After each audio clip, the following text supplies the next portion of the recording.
City के अंदर मोहल्ले के अंदर ऐसे चौक होते थे और ओपन होता था। और ऊपर में जब प्लेन जाता था, बहुत कम प्लेन था लेकिन प्लेन ऊपर से जाता था। फादर को ऐसा था कि पढ़ाई का मतलब कि कोई प्लेन में बैठ के अमेरिका जावे और पढ़ के आवे तो वो बहुत अच्छा बिजनेसमैन बन सकता है। तो जब मैं छोटा था, स्कूलिंग करता था, तो जब भी प्लेन जाओ तो फादर मेरे को प्लेन दिखावे, देखो मेरा बेटा इसमें बैठ के अमेरिका जाएगा। तो मेरे पास जो चीज है वो मेरे फादर की दुआ है, मेरी मदर की दुआ है। वो 69 का जो राइट हुआ था, वो फादर ने बोला था सर सलामत में पगड़ी बहुत मिलेगी, फिक्र मत करो। तो हमने ये सोचा, तो उन्होंने दूसरा एक डायलॉग बोला था कि अगर आपने किसी का बुरा नहीं किया।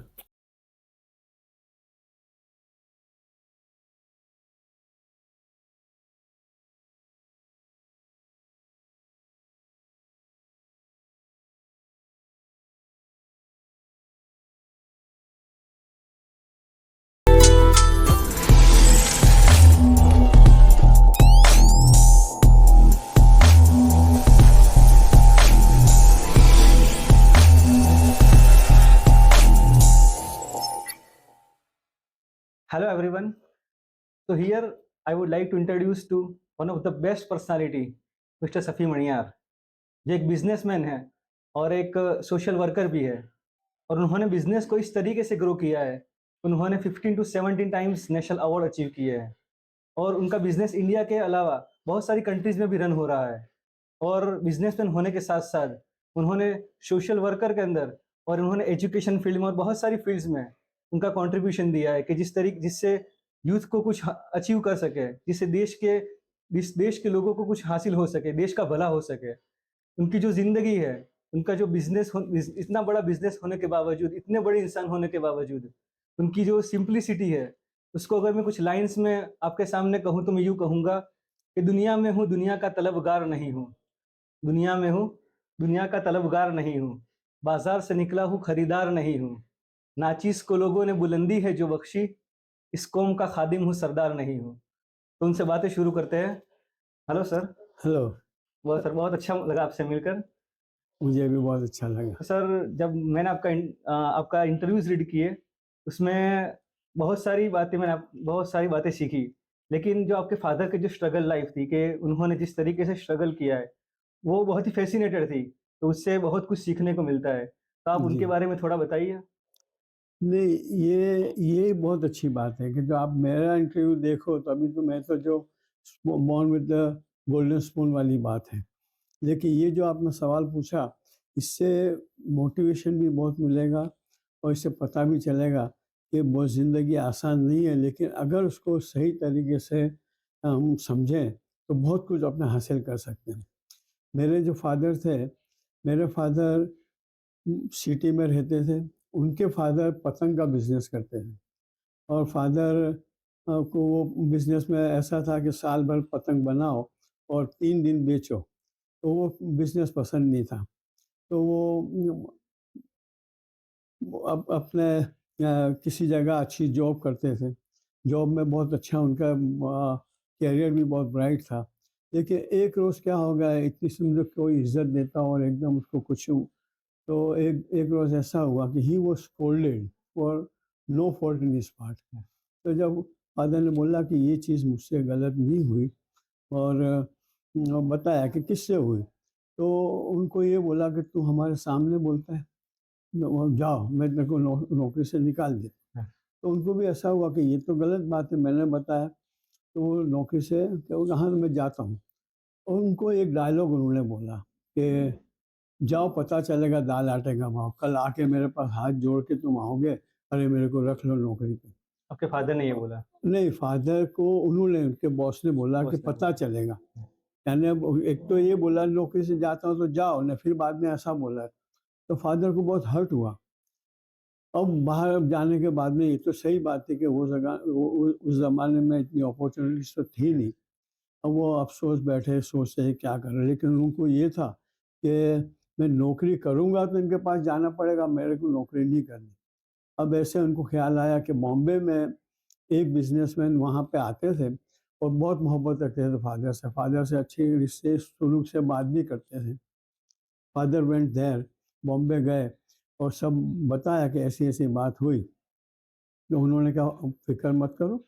उन्होंने 200 रुपये का माल फादर को दिया उधार और बोले कि ले जाओ अहमदाबाद और बेच के लिए पैसे देना। वो माल क्या था, पुराने टायर थे जो कार के लिए उतरे हुए होते हैं वो। तो भाई कोई कार वाला आता है और उसके पास नए के पैसे नहीं है तो उसको अप टू डेट करके देने का।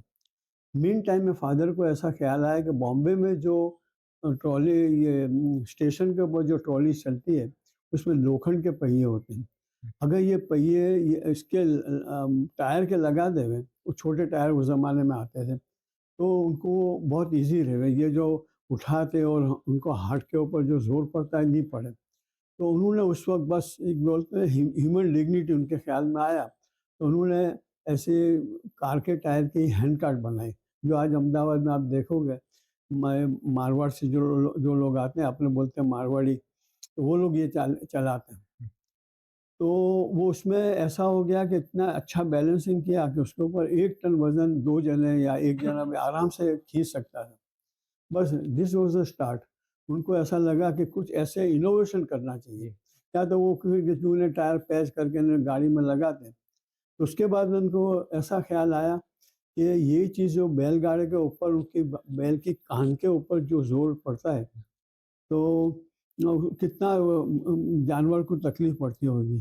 तो उन्होंने कहा क्यों नहीं मैं लकड़ी के टायर की जगह पर रबर का टायर लगाऊं, जो ट्रक के पुराने टायर आते हैं वो। फादर ने वो सेट तैयार किया।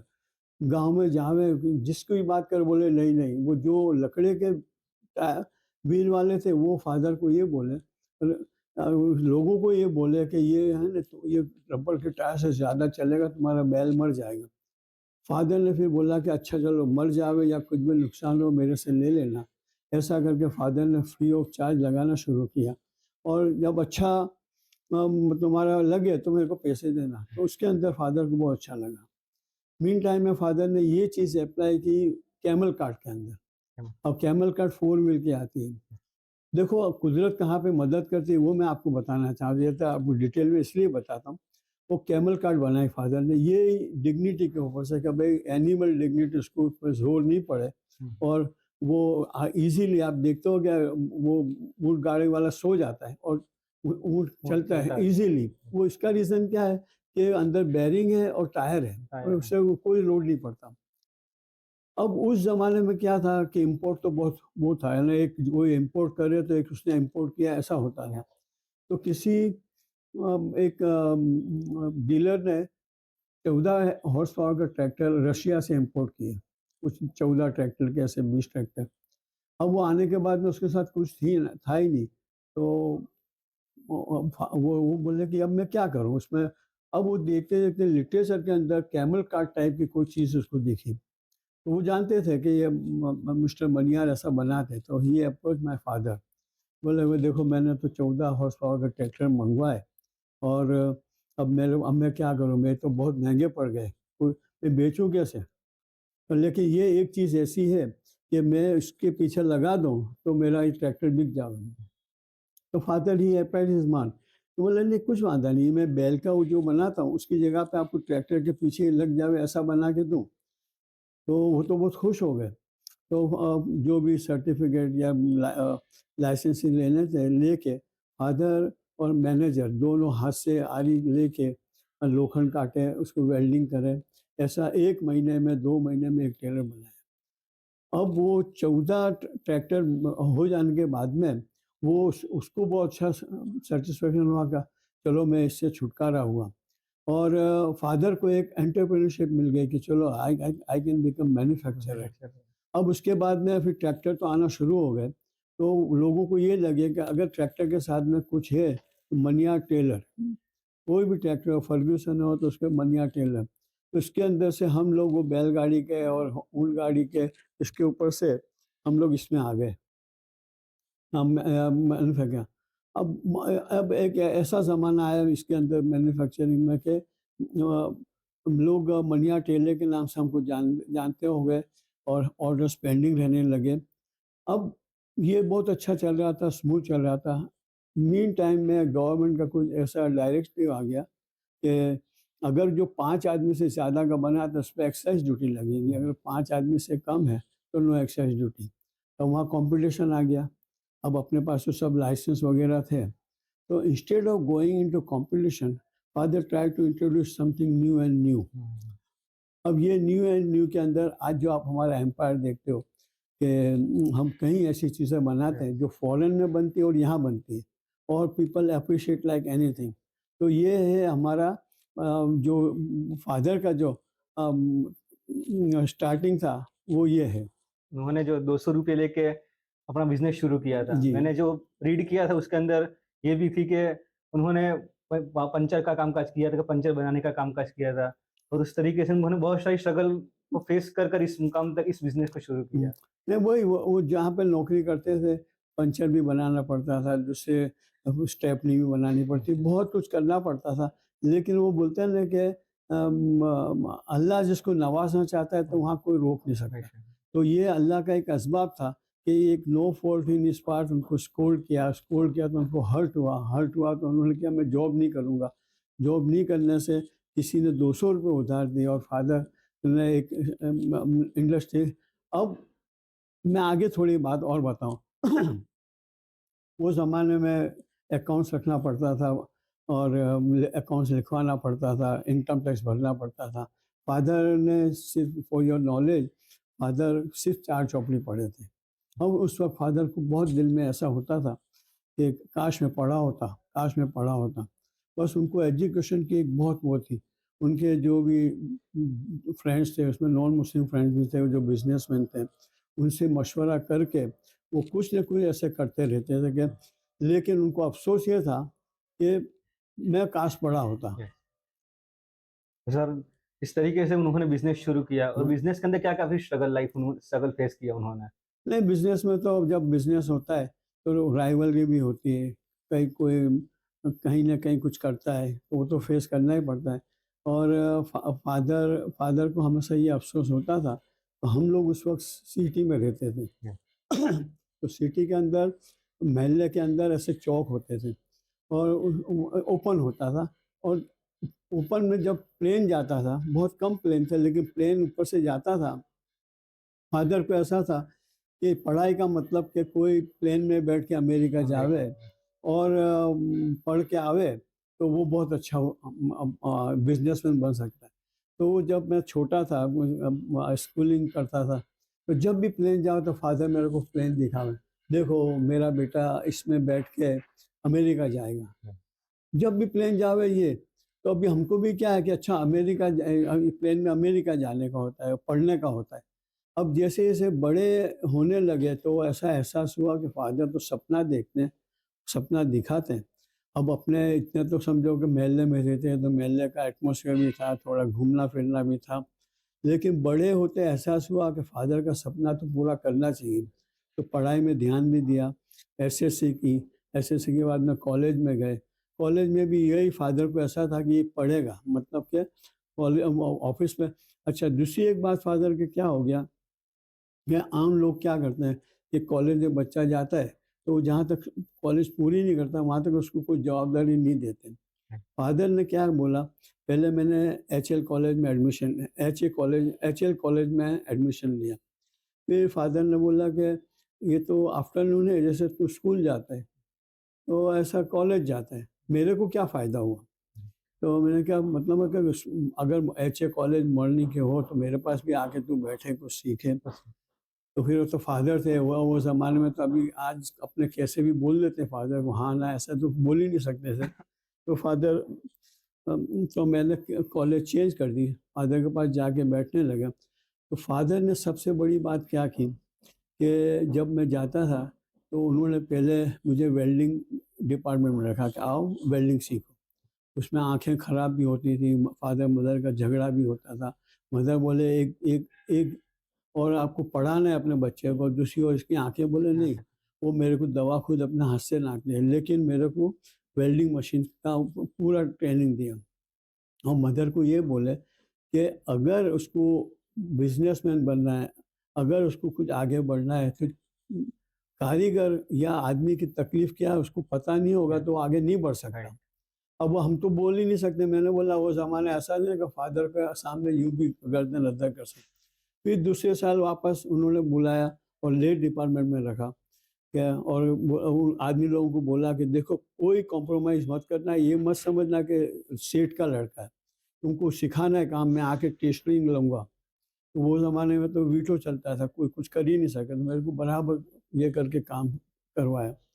तीसरे साल जब हुआ तो मुझे उनके पास बिठाया और बोले कि देखो बैठो बाजू में, देखा करो, सुनो, कुछ बोलना नहीं, अगर कुछ पूछना है तो कस्टमर चला जाए उसके बाद पूछो। तो हमने कहा ठीक है। फिर वो उनके पीछे रीज़न था क्योंकि हर आदमी की कैपेसिटी अलग होती है कस्टमर की। एक कस्टमर को कुछ बताया और वो दूसरे कस्टमर की इतनी कैपेसिटी नहीं है तो उसको दूसरी चीज़ बताने की हो। तो वो अभी अपने बोलेगा पहले तो पापा आपने ये बताया था, अभी ये, तो वो चीज़ नहीं हो उसके लिए मुझे कहा था कि सुनो और बाद में। और उसके बाद में इंडिपेंडेंट एक दुकान थी हमारी, हमने बिजनेस बढ़ता गया, मैंने बताया तो वहाँ बिठाया कि अब तुम देखो तुम्हारी टैलेंट बताओ। मीन टाइम में फादर का जो सपना था वो तो पूरा करना ही था। बीकॉम हुआ, बीकॉम के बाद में एलएलबी का कॉलेज ज्वाइन की। एलएलबी के अभी 3 महीने ही हुए थे और मेरे शिकागो से मेरा एडमिशन आ गया। वो कॉलेज छोड़ दी, फिर अमेरिका गया तो पढ़ाई फादर का जो करने। सपना था कि प्लेन में हाँ बैठ के फादर का, हाँ हाँ बेटा प्लान अमेरिका में, जाए, हाँ फिर आपने अमेरिका में ही सेटल क्यों नहीं हो गए एमबीए करने के बाद हाँ आपने? हाँ, वो भी बहुत सही जवाब है। वो वैसे तो अपॉर्चुनिटी बहुत अच्छी लगी क्योंकि यहाँ का जो एक्सपीरियंस था, फादर के साथ बैठ के बिजनेस का एक्सपीरियंस था और बात करने का एक्सपीरियंस था। तो फादर ने मुझे कहा था कि देखो जॉब मत करना, जितने पैसे चाहिए मैं भेजूंगा। लेकिन वो उस बार क्या होता था कि डॉलर, $1 के 8 थे क्या, $8 का $1 था। लेकिन वो आप लोगों को कुछ खाना होता था, ऐसा होता है कि नहीं ये तो फादर के 8 रुपये। तो एक बार क्या हो गया कि बैठे थे कॉलेज में फ़ोन आया कि भाई they are in need of some person for 2 और 3 डेज। तो मेरे स्टूडेंट एडवाइज़र ने, फॉरेन स्टूडेंट एडवाइज़र ने बोला कि मेरे को वहाँ सैम बोलते थे, शफ़ी ए मनियार का Sam, Sam would you like to go for this. तो मेरे को एकदम ख्याल आया, मैंने कहा आज तो मैं ग्रीक का गायरोस खाऊंगा अगर ये मेरे पर। Okay madam I will go. तो मैं वहाँ गया, हम अच्छा काम किया, यहाँ का मेहनत का था। वहाँ जो सब लिमिटेड काम करते हैं, मैं तो जैसे लग गया काम करने है। तो वो तो बहुत खुश हो गए, कम टुमारो ऐसा करके मेरे को 5-6 दिन पता। मेरे को ये चला कि वो जो लेडी थी वो तो सेक्रेटरी थी, उसको जो काम करना था उसने मेरे से करवाया। और लेकिन वो मीन टाइम में क्या होगा, उसका बॉस आने वाला था 1 दिन बाद, लेकिन जल्दी आ गया। इज दिस गाय, तो बोले कि यह है, he is from India and he is a very good chap, he has done all this thing. तो ओके ओके, तो बोला गो हेड, आओ डेली आओ, ऐसा बोला। अब मैं वहाँ गया तो मेरे को थोड़े दिन के अंदर असिस्टेंट मैनेजर बना दिया उन्होंने। मैं बहुत अच्छा हैप्पी था। मीन टाइम में आई केम टू नो कि माय मदर इज़ ऑपरेटेड, और बहुत सीरियस हो गए थे क्योंकि मेरे पास पैसा भी था, वो भी था मेरे को। तो मैंने सोचा था कि मैं वर्ल्ड टूर करूँ। तो मेरे फ्रेंड जो यहाँ आए थे उन्होंने बोला कि हमको बताया था कि आप बोलना नहीं, लेकिन ऐसा ऐसा हो तो पहले वहाँ जाओ, फादर को मिलो ना, फिर तुम मदर को मिलकर फिर कहीं भी जाने जाओ। तो मैं इमीडिएटली फ़्लाइट पकड़ के यहाँ आ गया, रिटर्न टिकट लेके। मदर तो सही थे, थोड़े दिन रहा, लेकिन फादर को पता चला कि आई एम गोइंग बैक। तो इंस्टेड ऑफ टेलिंग मी, उन्होंने हमारे बड़े भाई, we are 7 brothers total, let me tell you, हम लोग 7 भाई हैं, उसमें से एक भाई का इंतकाल हो गया। दूसरे जो भाई हैं माशाअल्लाह, अल्लाह के करम से, अहमदाबाद में आप कहीं भी जाओगे तो यू विल सी मनियार, और एक ही स्टाइल का लिखा हुआ होगा। हम लोगों ने ऐसा एग्रीमेंट किया कि देखो ये नाम को कभी इज्जत जानी नहीं चाहिए, ऐसे ट्रीट करना है, ऐसे रहना। तो अभी आप अहमदाबाद के कहीं भी कॉर्नर, आप साइंस सिटी जाओ कि चांदखेड़ा जाओ कि बोड़क देव जाओ कि प्रहलाद नगर जाओ, आपको टायर के शोरूम बड़े बड़े दिखेंगे। तो हम लोग 7 भाई हैं, हमने मैन्युफैक्चरिंग लिया, मैं और हमारे छोटे भाई मोहम्मद इकबाल हैं, वी आर टुगेदर। हम लोग साथ में खाएंगे, एक हम साया की माफक है, समझो। एक कोको कोला की जो फॉर्मूला होती है ना, दो, ऐसे हम दोनों का काम है। मैंने अपनी जवाबदारी संभाली, उन्होंने उनकी जवाबदारी संभाली, और आज अल्लाह के करम से आप पूछोगे मैं बताऊंगा अभी where we are right now. तो अमेरिका जो वर्ल्ड मैं टूर का जो टिकट आपका लेके, प्लान हाँ था। नहीं आया मैं यहाँ, तो फादर ने मेरे हमारे बड़े भाई से कहा कि ये क्यों वापस जाता है, मैं आज इसका इतना Right. इनकम टैक्स भरता हूँ मैं।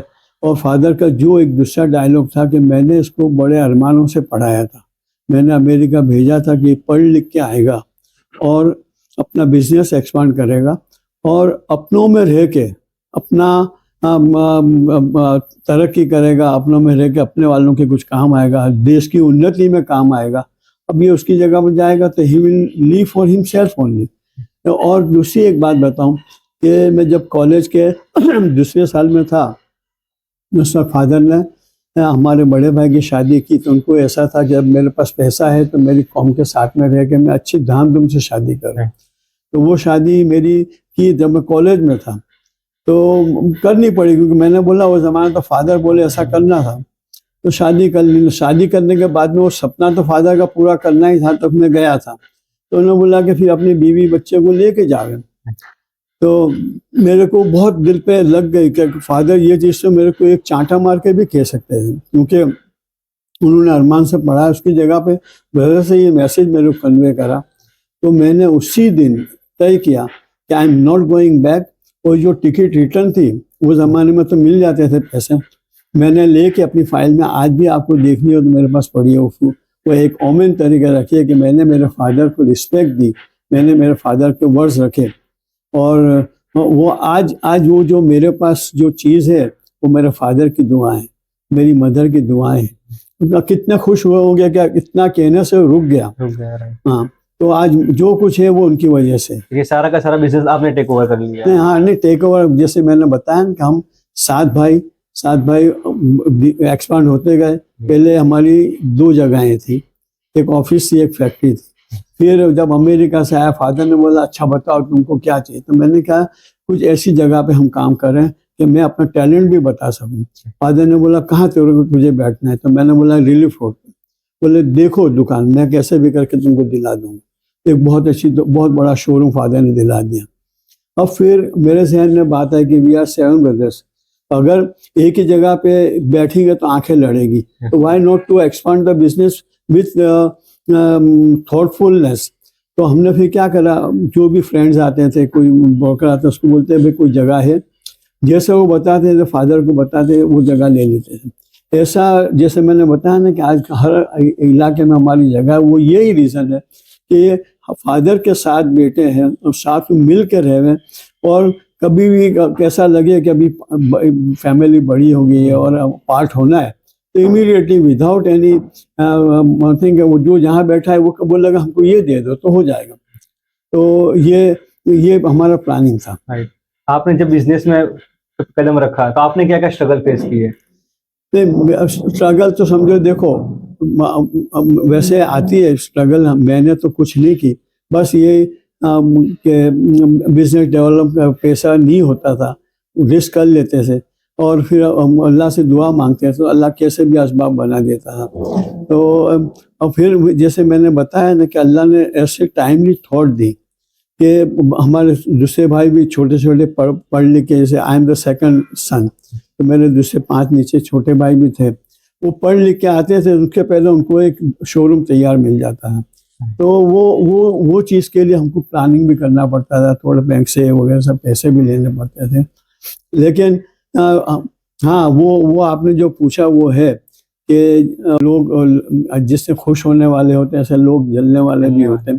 तो ऐसे थोड़ी तकलीफ़ें हुई, गवर्नमेंट की भी हुई, लेकिन वो जो आपने पूछा जो सवाल, तो उसमें क्या हो गया कि एक पहला फादर के टाइम पे हमको झटका लगा 1969 का। 1969 का राइट हुआ। राइट में हमारे पास एक फैक्ट्री थी, एक ऑफिस थी, और वो उसके ऊपर थोड़ा बहुत तकलीफ आ गई फैक्ट्री के ऊपर। हम लोग बहुत अपसेट भी हो गए, और इतने अपसेट हो गए कि वो टाइम पे मैं कॉलेज में था और फादर का सपना था मैं वहाँ जाऊँ, और ये फैक्ट्री जल गई।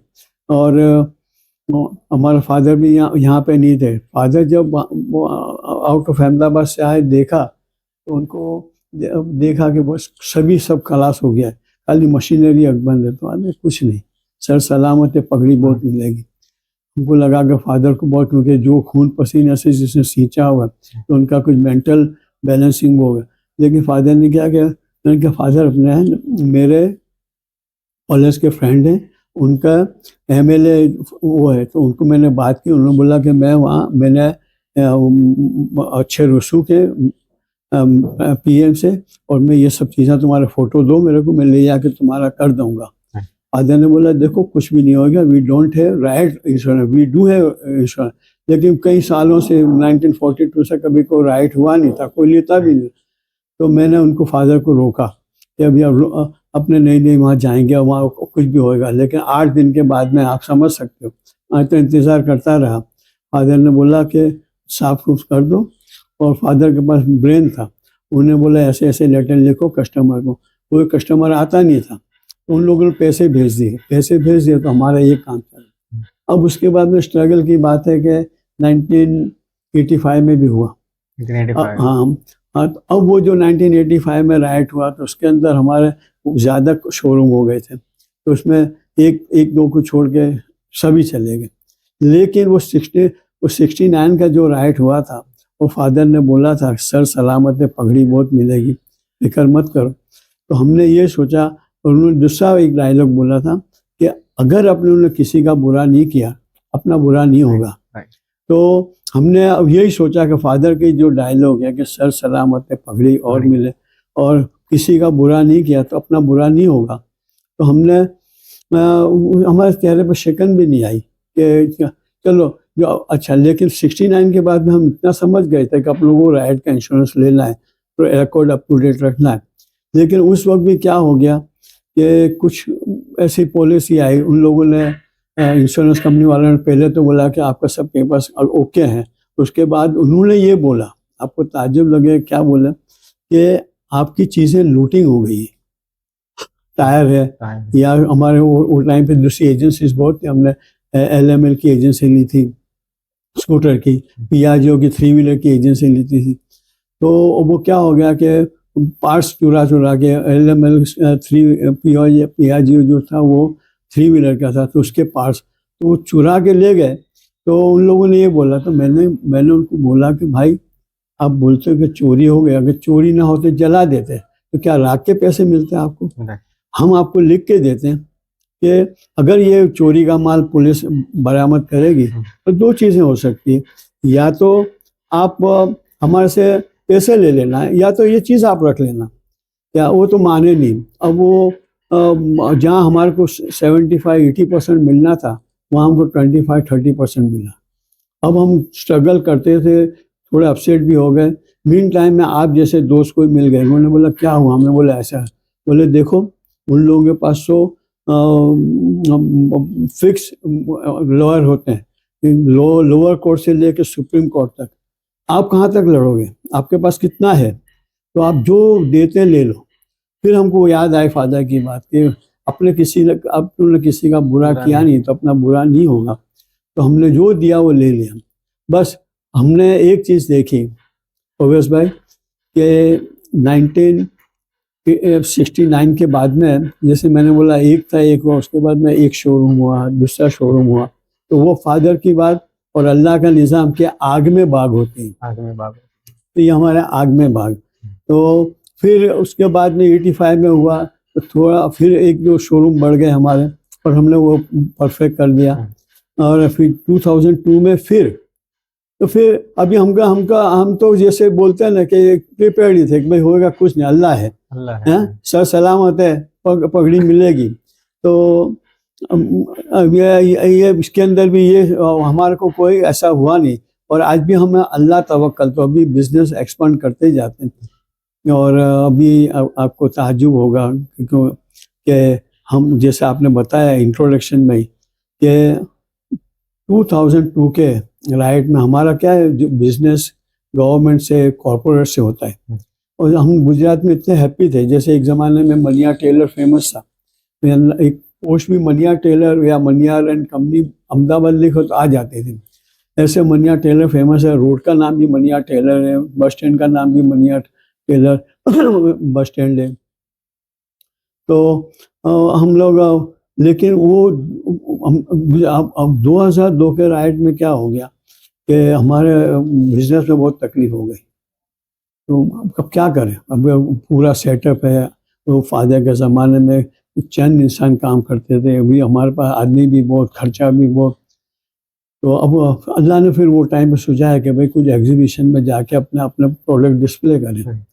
तो ये भी एक अल्लाह का करम हो गया कि एग्जीबिशन के अंदर हम हमारे प्रोडक्ट के कैटलॉग लेके गए। तो वहाँ कुछ एक बांग्लादेश की पार्टी आई, उसने देखा, he was quite impress, very much impress कि हाँ ये चीज़ हमको चाहिए होनी।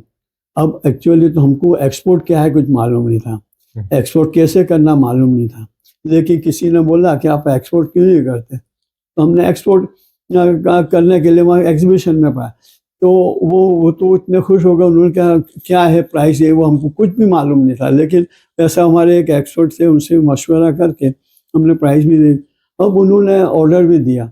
हमको ऐसा लगता था कि ये जहाँ से ट्रांसपोर्टेशन इतना महंगा पड़ेगा उनको, लेकिन बोलते हैं ना कि जिसको अल्लाह रखे उसको कौन चखे। अल्लाह की तरफ से इंडिकेशन था कि हम एक्सपोर्ट में नहीं थे, तो हम एक्सपोर्ट में आ जाएंगे। फिर हमने वो बहुत सक्सेसफुली उनका जो ऑर्डर था एग्जीक्यूट कर दिया। अब एग्जीक्यूट कर दिया, उसके कुछ 6-8 महीने का वो, उसमें क्या है कि एक्सपोर्ट करने के बाद में एक इंजीनियरिंग एक्सपोर्ट प्रमोशन काउंसिल है, वहाँ आप लोगों को सब डिटेल देनी पड़ती कि हमने ये कंट्री के अंदर इतना एक्सपोर्ट किया, ये है वो है। तो वो जो गवर्नमेंट का कॉम्प्लायंस है वो तो करना ही पड़ता था, हमने वो कॉम्प्लायंस किया। तो हमारे को एक लेटर आया, वो लेटर का ऐसा हमको ऐसी समझ पड़ी कि we are selected for the national award. लेकिन हमको लगे कि ये ऐसा क्या होता है नेशनल अवार्ड, लेकिन वो EPC मतलब इंजीनियरिंग एक्सपोर्ट प्रमोशन काउंसिल का था, कलकत्ता में अवार्ड फंक्शन था। अब वो टाइम पे इतना तो हमारा वो नहीं था कि हम प्लेन में सफ़र करें जहाँ। तो मैंने हमारे छोटे भाई मोहम्मद इकबाल रेलवे की टिकट कराई, दिल्ली गए, दिल्ली से कलकत्ता गए, इतने 2-3 दिन में पहुँचे। और वहाँ जब गए तो ग्रैंड होटल है वहाँ के, यूरोपियन के ब्रिटिश के टाइम के होटल, उसका एम्बियंस देखो तो अपने को लगे जैसे फिल्म फॉर अवार्ड का जो फंक्शन होता है ऐसा। हम दोनों बहुत शशोपन में पड़ गए कि ये अवार्ड अपनों को देने के लिए बोला या अवार्ड फंक्शन है, तो अपनों को इन्वाइट करा कि आओ भाई देखो, क्योंकि इतना ऐसा एम्बियंस किया हमने। फिल्म पे अवार्ड एक ज़माने का वो था, तो वो हम तो वही समझे कि ये इतना। तो हम लोगों को वहाँ पसीना आ गया, ठंडी के दिन थे, एकदम पसीने से वो हो गया कि क्या करें अब, ये क्या। फिर हम इधर उधर देखने लगे, वो 1 घंटे पहले ही पहुँच गए थे हम। फिर धीमे धीमे लोग आते गए। उन्होंने वो काउंटर खोला, काउंटर में हमारा नाम था, लेकिन अभी भी हम श्योर नहीं थे कि अपनों को अवार्ड मिलने वाला है कि अपने यहाँ हाजिरी दी उसका। फिर देखते देखते हम लोग गए वहाँ, जहाँ अवार्ड रखे थे, बहुत सारे अवार्ड थे। उसमें हम यूँ करके देखा तो उसमें हमारा नाम, जैसे अभी आप यहाँ देखोगे अवार्ड में नाम हमारा हो। हमारी खुशी की कोई इंतहा नहीं रही। हमारे भाई ने मेरे को चीटी भरी और मैंने उनको कहा कि ये हकीकत है कि सपना है, क्योंकि हमको पता नहीं था कि ऐसे फंक्शन में अपनों को अवार्ड मिलने वाला है। पहला अचीवमेंट था ये। पहला अचीवमेंट। बस फिर क्या था, वो शेर ने इंसान का लोही चख लिया। फिर तो हम आए, माशाल्लाह बहुत लोगों ने इस्तकबाल भी किया, लोगों ने बहुत खुशी का इजहार किया, हमारे मुबारकबादी दी, यह हमारा हौसला बढ़ गया।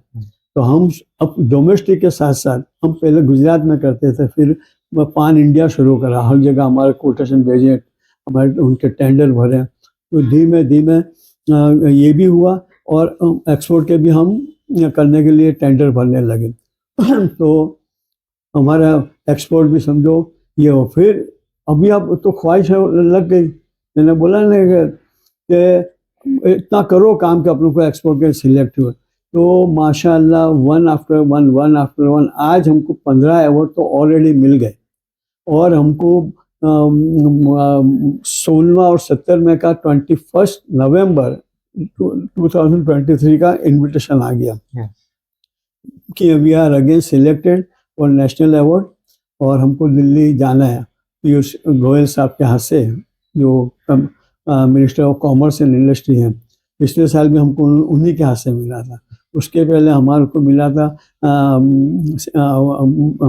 सुब्रमण्यम सीतारामन के हाथ से। तो ये है हमारा स्ट्रगल और ये हमारी तरक्की का जैसे राज। जो आपको अभी नेक्स्ट अवार्ड मिलने वाले उसके लिए आपको बहुत सारी बधाइयाँ। हाँ, और जज़ाकल्लाह, उसके बहुत बहुत लिए शुक्रिया। मैंने पहले इंट्रोडक्शन में बताया कि आपने बिजनेसमैन के साथ साथ सोशल वर्कर भी है। आपने किस तरीके से उसमें उस फील्ड में आप कंट्रीब्यूशन दिया अपना? हाँ नहीं, देखो वो जैसे मैंने बताया ना कि फादर को बहुत खुशी हुई, मैंने वहाँ जाना छोड़ दिया। और फादर साथ में एजुकेशन के, फादर को बहुत वो था कि मैं पढ़ा हुआ होता तो मैं बहुत कुछ, तो फादर एजुकेशन इंस्टीट्यूट के साथ में लगे हुए थे। अब फादर एजुकेशन के लिए कुछ भी है, मतलब कि एक वाक़या बताऊं कि एफडी एजुकेशन सोसाइटी में वो वाइस चेयरमैन थे। और वहाँ वो एक ज़माने में ट्यूशन क्लास थी, फिर 5वीं से शुरू हुई, और आज वहाँ 18,000 बच्चे पढ़ते हैं और 650 का स्टाफ है, और 29 वो इंस्टीट्यूट है। तो वो ज़माने में जब वो उन लोगों ने ट्यूशन क्लास शुरू की तो पैसे तो थे नहीं, अच्छा किरदार था, तो लोग उनको सामने से बोले कि भाई तुम स्कूल शुरू करो, क्योंकि एक ज़माना ऐसा था कि जमालपुर में देखी हूँ तो मेरे वहाँ ऐसा हो गया वैसा हो गया, क्योंकि एजुकेशन नहीं था। तो वहाँ एक 5 दोस्त थे, उन लोगों ने ऐसा बीड़ा उठाया कि अपने ट्यूशन देंगे। तो ट्यूशन में वो ऐसा हो गया कि बच्चे ड्रॉप आउट कम हो गए और 10th के एग्ज़ाम देने लगे। तो उन लोगों ने उनको बोला स्कूल चालू करो। अब स्कूल चालू किया तो इन लोगों को पता चला कि मनियार साहब एजुकेशन के पीछे बहुत डोनेशन भी देते और पेश है। अब यहाँ तो रिक्वायरमेंट बहुत ज़्यादा थी, तो फादर ने फादर अब बोले कि कोई अच्छा मोतेवर आदमी खड़ा रहे। तो ईद मिलादुन्नबी का वक्त होता था तो झोली लेके खड़े रहते थे कि हमको स्कूल बनाने जो डालो। तो वो ऐसे हस्तियों को देख के लोग 2 रुपये की जगह पे 5 रुपये डालते थे, 20 रुपये डालते थे।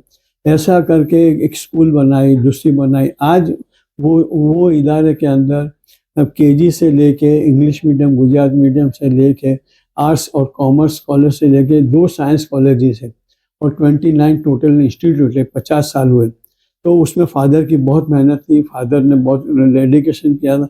अब वो फादर के साथ, फादर क्या करते थे, फादर ने ग्रेजुअली हमको तैयार किया, जैसे पहले लेथ मशीन पे लगा के वो। तो फादर क्या करे कि हम कॉलेज में थे, पिक्चर की टिकट भी होती थी, लेकिन फादर शाम को पूछे क्या करते हो तुम आज? हम बोले कि हाँ कुछ नहीं, क्या है? तो मेरे साथ चलो, मीटिंग है, मेरी आंखें जलती है तो तुम गाड़ी ड्राइविंग कर लो। अब वो ड्राइविंग का बहुत शौक भी था कि अच्छा गाड़ी, क्योंकि तो वो हाँ ओके, वहाँ फ्रेंड्स को ना बोलते थे। अब जो फादर के साथ मैं जाने लगा तो लोग पहचानने लगे मेरे को कि भाई इनका लड़का है, एक्टिव है। और वो बाहर सुनता था, मैं अंदर तो बोर्ड रूम में तो जाने नहीं थे, लेकिन सुनता था। तो मेरे को भी ऐसा हुआ कि मैं भी ऐसा बनूं क्या। तो ऐसे जहाँ जहाँ फादर थे, फादर एजुकेशन इंस्टीट्यूट में थे, फादर बैंक में थे, फादर अपने दरगाह शरीफ में थे, तो वो सब पहचानते थे। अब जब फादर का ये थोड़ी तबीयत बिगड़ गई थी, 6 साल फादर को पैरालिसिस हुआ, तो उस वक्त लोगों ने मुझे अप्रोच किया। और मुझे अभी आज फादर जो जगह पे थे वो हर जगह पे मैं हूँ। मैं वहाँ प्रेसिडेंट हूँ, मैं चेयरमैन हूँ, मैं कमेटी मेंबर हूँ, और भी जगहों पे हूँ। तो ये वो सब क्या है कि फादर के साथ रहा, फादर के लक्ष्य कदम पे चला, फादर की जो प्रैक्टिस थी। कैसे हो आजकल क्या है, माँ बाप डायरेक्ट बोलते हैं, तो बोला नहीं मैं नहीं आता।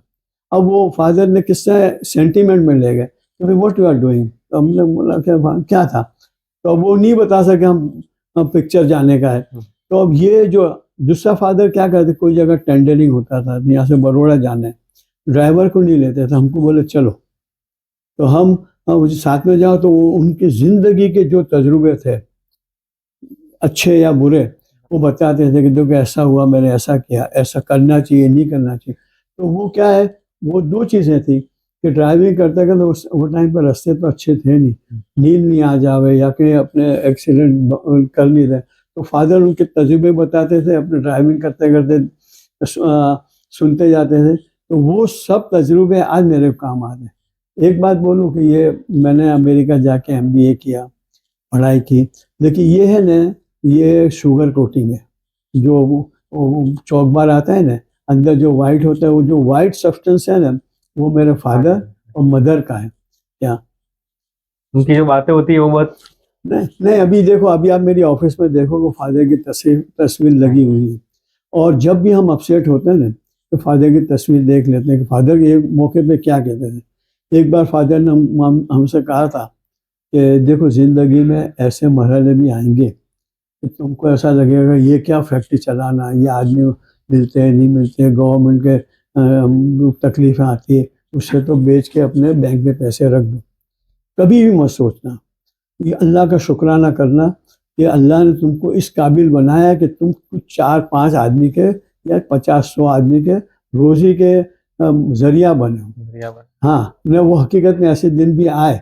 आज अल्हम्दुलिल्लाह फादर के जो थे उससे कई गुना ज़्यादा आदमी काम भी करते हैं।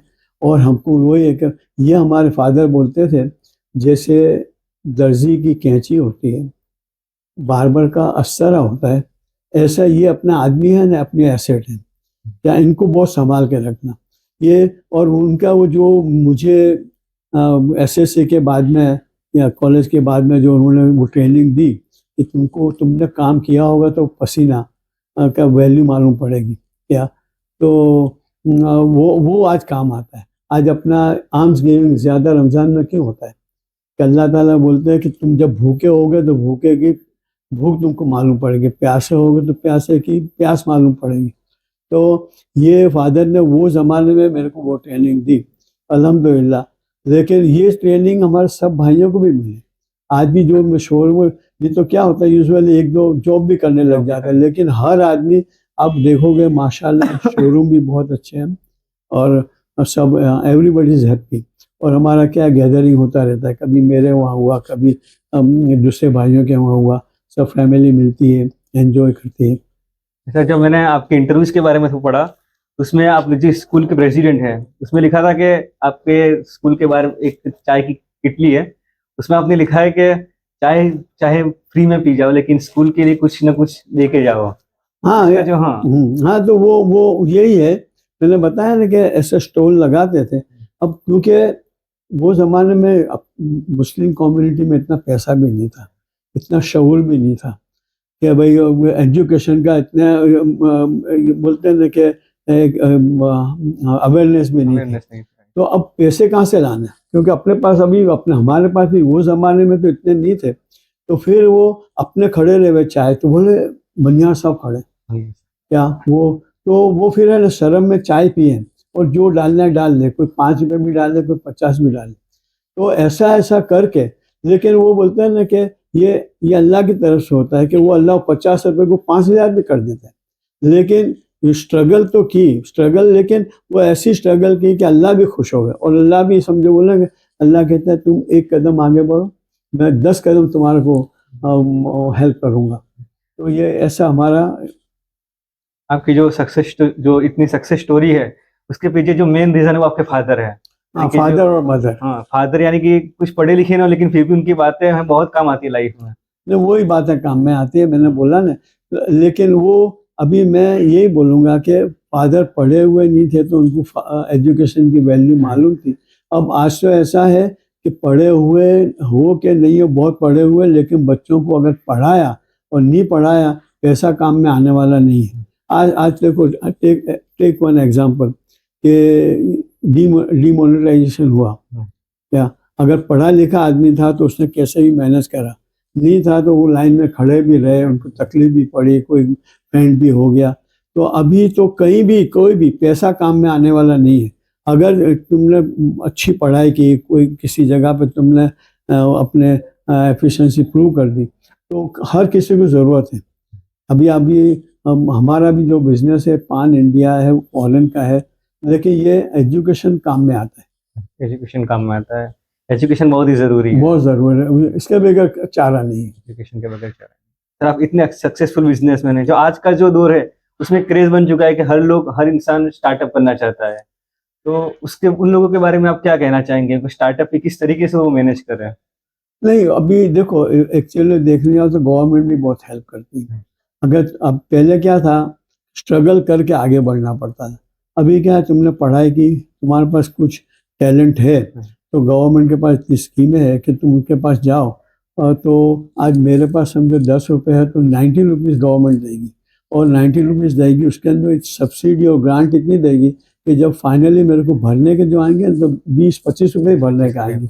तो अभी मैंने देखा है, क्योंकि यू विल बी सरप्राइज कि मैं दूसरी सोशल इंस्टीट्यूट में बहुत हूँ, कि 2-3 स्कूल में ट्रस्टी हूँ, एक बैंक के अंदर बिजनेस डेवलपमेंट कमेटी मेंबर हूँ, चैम्बर ऑफ कॉमर्स से 15 साल से दे आर कोऑपरेटिंग मी।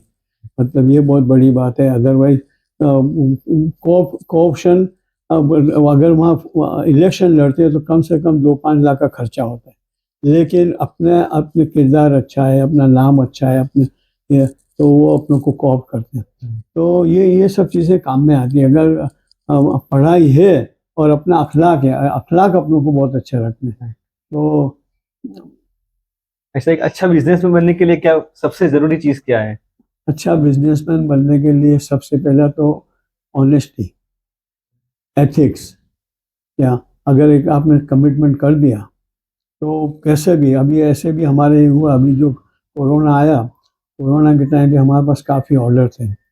1 साल 2 साल कोरोना में, क्योंकि अगर अपने एरिया अफेक्टेड नहीं था, लेकिन अपनी फैक्ट्री अफेक्टेड नहीं, एरिया अफेक्टेड था, उन्होंने चलने नहीं दी। लेकिन जो हमने टेंडर भरे थे गवर्नमेंट के, उसमें तो टर्म्स थी कि ये टाइम में नहीं दोगे तो पेनल्टी लगेगी। और दूसरा क्या है कि रेट भी बहुत बढ़ गए। तो वो फादर की बात आई कि नहीं, एक बार कमिटेड कमिटेड, हमने कोई कॉम्प्रोमाइज़ नहीं किया क्वालिटी में भी, और कोई एनहांसमेंट भी नहीं मांगा, ये कह कि भाई हम क्या कर रहे हैं साहब, कोरोना आ गया था फैक्ट्री, उनको सप्लाई किया। उससे क्या हमारी एक इम्प्रेशन पड़ी, तो वही डिपार्टमेंट में फिर हम गए, हमारे को बिजनेस मिला। तो एथिक्स तो होना ही चाहिए, ऑनेस्टी भी होनी चाहिए, और दूरअंदेशी होनी चाहिए कि आज और वक्त के साथ चलना चाहिए। ऐसा नहीं है, जैसे एक मिसाल दूं आपको, एक ज़माना था नोकिया, एक ज़माना था IBM, एक ज़माना था कोडक। क्या वो वक्त के साथ नहीं चले? जैसे हाँ, अब आपने देखा कि hand card, bullock card, camel card, trailer, फिर देखा कि इसके अंदर कंपटीशन है तो दूसरी चीज़ में अलग अलग वक्त के साथ चले। कभी डिमांड क्या है हमने एक ऐसी चीज़ बनाई कि हमको कमिश्नर ने बुलाया कि अभी आज ही पेपर में आया है कि उसके लिए 30 लाख रुपए दंड होगा अगर गटर के अंदर आदमी मर गया। क्या हमारा त्रिपाठी साहब करके आज से कुछ 10 साल पहले, 12 साल कमिश्नर थे, उन्होंने हमको बुलाया कि बनिया आप इतनी सब चीज़ें बनाते हो, इतना सब इनोवेशन है आपका, मेरा एक काम करो। तो उस वक्त उन्होंने क्या किया कि रेड लाइट लगा दी और इनको बोल दिया अंदर कोई क्या आने का नहीं। मैं और हमारे छोटे भाई मोहम्मद इकबाल दोनों गए, तो उन्होंने क्या कि कुछ ऐसी चीज़ हमको बना के दो कि हमारे गटर के अंदर जब जाता है, हाँ, काम करने के लिए, और मिथेन गैस या अंदर जाके आधे मर जाते हैं, तो हमको एक तो अब बहुत लोगों का सामना करना पड़ता है, और तकलीफ बहुत होती है। और तो कितने वर्षों से, तो हमने बोला कि साहब हम करें, लेकिन मेहनत करेंगे, उसके बाद में हमारे को होगी तो फिर आप तो क्या करते हो, एक बनाए एक लोगों को बताओगे कि ऐसा बना के दे दो। उन्होंने बोला कि so long I am here, मैं आपको ऐसा होने नहीं दूंगा। तो हमने फिर यहाँ आके, हमारे रिसर्च एंड डिपार्टमेंट है, R&D है, उनको हमने बोला कि ऐसी चीज़ बनाने की। तो हमने बनाई वो चीज़ के अंदर, तो गटर में वो चीज़ जाएगी, ऐसे खुलेगी, जो भी है स्लज वो लेके बाहर आएंगी, अंदर आदमी को जाने की ज़रूरत नहीं। और तो हमने सब अच्छी मेहनत करके बना के ले गए कि हमने बना। तो साहब देख के बोलते क्या बनाया? उनको ऐसा था कि हमको 25-50 लाख रुपए की कोई चीज़ बना के लाएंगे तो वो ये काम करेगा। नहीं नहीं नहीं नहीं, ये तो क्या चीज़ है। हमने बोला कि देखो साहब, गली अब गलियाँ छोटी है, बड़ी बड़ी चीज़ें जाएगी नहीं। और आप तो बोले हमने बोला आपको जो चाहिए कि अंदर जाना नहीं चाहिए, जाएगा नहीं क्या। तो और एक काम करो, जो जैसे हमने हमारे फादर ने बोला था ना बैलगाड़ी के टाइम पे, देखो वो डायलॉग काम आया हमको कि आप है नहीं, हम आपको बना के देते 5, आप इस्तेमाल करो, अगर अच्छा नहीं चले तो हमको वापस दे देना, नहीं चले तो फिर आप हमको फिर ऐसा प्रॉमिस करोगे, फिर दूसरे को बुला के नहीं बिठाओगे। बोले प्रॉमिस। हमने वो बना के दिया। रोड के बीच में गटर होती है, वो गटर में वो जाता था, लोग गटर के पास तो खड़े भी नहीं रहते, लोग ऐसे राउंड करके खड़े होते देखते थे ये क्या। अब उसके अंदर हमने ऐसे दांते दिए थे, ग्रैब ग्रैब बकेट बनाए थे। अब वो ग्रैब बकेट के अंदर से कुत्ते भी निकलते थे, बिल्ली भी निकलती थी, कई बार तो जो लीड है वो अंदर गिर जाए तो आदमी जाके ला नहीं सकता था, क्योंकि उतना वजनदार होता था। और दूसरा कि ये स्लज लाने के लिए जब आदमी अंदर जाता था पानी में डुबकी मार के, तो एक मुट्ठी लेके आता है। अभी हमारा जो होता है 25-30 किलो 40 किलो 60 किलो तक लेके आता है। तो वो हमने बनाया, वो ह्यूमन डिग्निटी के ऊपर बनाया, तो इतना कामयाब हो गया कि आज पूरे इंडिया के अंदर और अफ्रीका के अंदर हमारी ये चीज़ बहुत पॉपुलर हो गई। ऐसे हमारे को सूरत कॉरपोरेशन ने बुलाया कि ये हम चेन डोजर हैं, हम चलाते हैं तो रोड टूट जाते हैं, तो अभी हम क्या करें। हम बोले साहब कुछ नहीं, हम बना दें। हमने एक ट्रेलर बना दिया लो बेड, उस पर चढ़ा दे, जहाँ काम करना है वहाँ ले जा। तो ये क्या है कि ये फादर के, जो फादर ने, जैसे एक बार फादर का ऐसा हुआ कि फादर के पास आए कि हमारे इतना बड़ा टायर है, पंचर पड़ गया, हम कर नहीं सकते। और वो थे कामा मोटर्स, बहुत बड़े, लेकिन वो चलते थे, यूके का कंपनी थी, तो यूके वालों ने बोला हम आते हैं देखते हैं और फिर क्या कर सकते हैं। फादर का बोला कि तो लेके आए फादर के पास ट्रक। फादर ने क्या करा, वो नोजल निकाल के पाइप डाल दिया अंदर, एक लेवल तक आ गया तो बंद कर गया। तो ये कई चीज़ें ऐसी होती हैं, दिखती है बहुत मुश्किल, लेकिन अगर वो मैंने बोला इंटीग्रा, फिर फादर को पूछा कि कितने पैसे हुए, फादर ने कहा 20 रुपये। वो तो ताज्जुब कर गए कि क्या, हम तो इंग्लैंड से बुलाने वाले थे, कितना खर्चा होने। तो ऐसे ऐसे चीज़ें हमको बहुत काम में आ गई, फादर के एक्सपीरियंस भी काम में आए, फादर के उनके जो उसूल थे वो भी बहुत काम में आए। राइट सर, मैंने सुना है कि अगर गुजरात में नहीं पूरे इंडिया में अगर कहीं पे भी साफ सफाई के बारे में देखा जाए तो मणियार कंपनी का नाम सबसे पहले आता है। हमने ये अल्हम्दुलिल्लाह, ये हकीकत 2011 में मोदी साहब यहाँ सीएम थे, उन्होंने हमको बेस्ट इनोवेटिव इंडस्ट्री का अवार्ड दिया। देखो वो आप देख रहे हो सामने, हाँ, तो वो अवार्ड दिया। तो ये हमारा इंस्पिरेशन है क्या। और जैसे मैंने बताया, जब अवार्ड लेके हम आते हैं और ये समाज में जो हमको इज्जत मिलती है, समाज हमारे को इस्तेकबाल करता है, हमको बुलाते हैं और ऐसे अवार्ड देते हैं, तो ये हमारे लिए बहुत इम्पोर्टेंट है।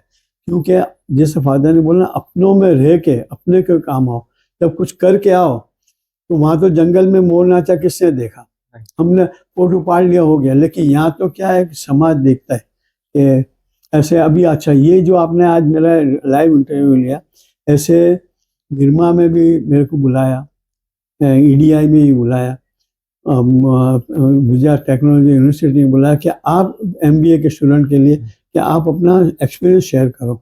जब एक्सपीरियंस शेयर करते हैं, बच्चे इतने गौर फिक्र से सुनते हैं कि अपने को तार के, अभी बच्चों में है, जो बच्चे पढ़ते हैं और जिसको आगे बढ़ना है वो सुनते हैं और फिर आते हैं कि आपका कार्ड दो, आपका कार्ड दो। तो बहुत अच्छा लगता है कि अपने अपने तजुर्बे किसी के काम आते हैं। सर, आपका जो तजुर्बे है उसके थोड़ा हमें भी बताया ताकि लोग उनके बारे में थोड़ा जान सके। नहीं, मैंने तजुर्बा तो यही किया, सबसे पहले तो देखो दीनदारी होनी चाहिए। आज आज आज अपने ये समझ से पढ़ लिख के जो काम आता है ना, तो वो अल्लाह और रसूल का नाम, दीनियात लो, दीनी तालीम लो, तो वो तुमको हर जगह रोकेगी, हर जगह तुम्हारी इस्लाह करेगी। दूसरा, माँ बाप को तुम तुच्छ मत समझो। माँ बाप चाहे पढ़े लिखे हैं, माँ बाप चाहे जाहिल हैं, लेकिन माँ बाप तो माँ बाप हैं, वो कभी भी अपने बच्चों का बुरा नहीं चाहेंगे। अगर बुरा नहीं चाहेंगे तो उनको कदम कदम पे रोकेंगे, बाकी तो कोई नहीं है। एक बार अपने फ्रेंड भी कह गए मत कर, और अपने कर लिया तो वो बोला मैंने तो बोला, लेकिन माँ बाप तो अपनी जान की बाजी लगा देंगे। तो माँ बाप की हिदायत करो, और बिजनेस के अंदर एथिक्स रखो, ऑनेस्टी रखो, चाहे कुछ भी हो जाए। तो इंशाल्लाह कामयाबी कदम चूमेगी। सर बहुत शुक्रिया, आपने अपना कीमती वक्त दिया उसके लिए। नहीं नहीं, मुझे बहुत खुशी हुई कि मैं अगर कौम के कुछ काम आ सका या आपके इंटरव्यू से, तो मेरे को बहुत खुशी होगी, क्योंकि ये चीज़ है आज के ज़माने में कि लोगों के किसी भी तरह काम हो। शुक्रिया, thank you so much sir. You are welcome.